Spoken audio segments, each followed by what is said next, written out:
Good morning, everybody. Here we are, another wonderful opportunity that God's given us and given us His Word to be in it, to get our day kicked off and going in the right direction. Hopefully, give us something to get our wheels a turning a little bit.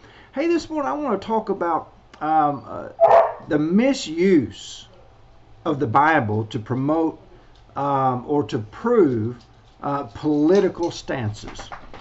Oftentimes you will see on Facebook and different posts of somebody will find some Bible verse that substantiates their political party or their political view. I think we need to be very careful when we start picking and cherry picking out verses because the way that they're worded and then turn around and apply them and say, see, my party's right.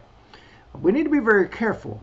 One of those passages that I see pop up from time to time is that of Ecclesiastes 10 and in verse 2. The Bible says, a wise man's heart is at his right hand, but a fool's heart is at his left. And what's implied by that is that Republicans are the ones on the right, liberals or Democrats are those that he's speaking of the left. Are you serious?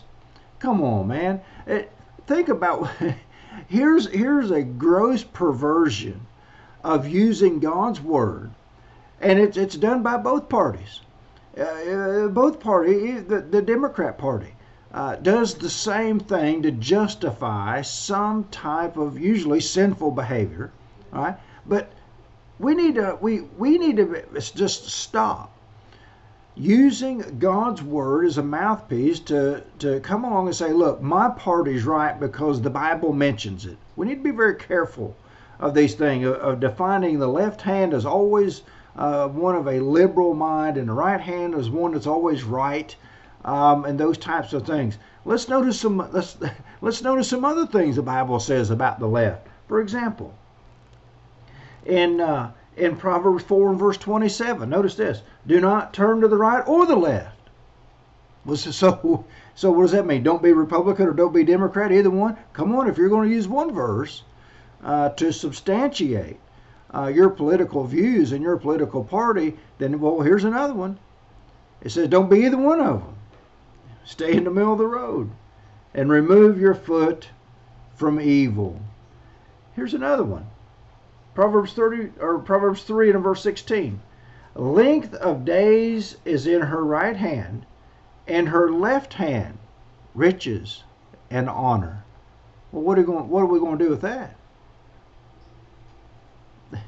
What are we going to do? The same man that wrote Ecclesiastes 10 is the same man that wrote Proverbs 3, Proverbs 4.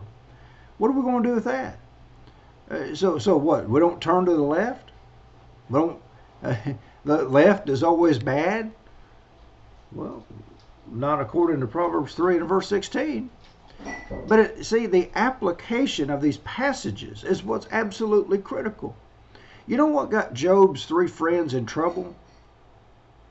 Go back and read the book of Job. What got his friends in trouble is that they were, in their mind, they were speaking for God. Now, most of the things that they said were absolutely true. What got them in trouble is that they were speaking for God and they were misapplying what they were saying. And I believe that's the same thing that we get ourselves into when we start, picking out passages to substantiate something that we want to be true, either politically or more or whatever. We just need to say what God says. We can find anything in the Bible. We can find polygamy in the Bible if you want to. If you want to justify that, well, the Mormon Church did for a long time. Slavery. We can cherry pick slavery out of the Bible. And see, slavery's in the Bible. And so, and justify all these types of things. We just need to stop. And we just need to take the Word of God for what it says and not frame it and put it in a box to prove that my particular point or party or whatever it is right. No. I think we need to do what Proverbs 4 and verse 27 says. Don't turn to the right or turn to the left. In other words, just stay with what's right. Just stay with what's right. Having an R, claiming to be an R or claiming to be, that doesn't make us right. What's right is what God's Word says. regardless of what letter that we want to put or associate with our name. Here's another one. Over in the book of Job, Job 23 and verse 9. Now this is talking about God. It says, when he works on the left hand, I cannot behold. Does that make God a Democrat? Does that make God a liberal because he works on the left hand? Because according to Ecclesiastes 10 and verse 2, it says a fool's heart is on the left. Does that mean God's a fool because he works on the left? You see my point? We need to know our Bibles, and we need to know what we're talking about. When we start pulling verses out and making them mean and fit what it is that we want them to be true. The religious leaders in Jesus' day did the same thing. A good part of Jesus' Sermon on the Mount in Matthew 5, and getting on in Matthew, he says, "You have heard, it has been said." And what he meant by that is that this is what you've been taught, but that's not what it meant. Those were the right words, but they mistaught them, they misapplied them, they misused them. I think we need to think about these things. I think we need to be very, very careful. Starts talking for God.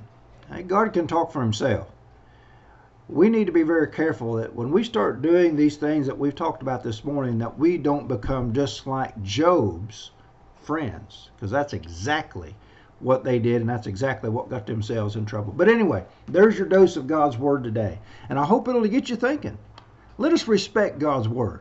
Let's handle it correctly, as Paul told Timothy, 2 Timothy 2 and in verse 15. Hey, hope you all have a great day. Lord willing, we'll get back Monday, and we'll get us another dose of God's Word. We'll see you then.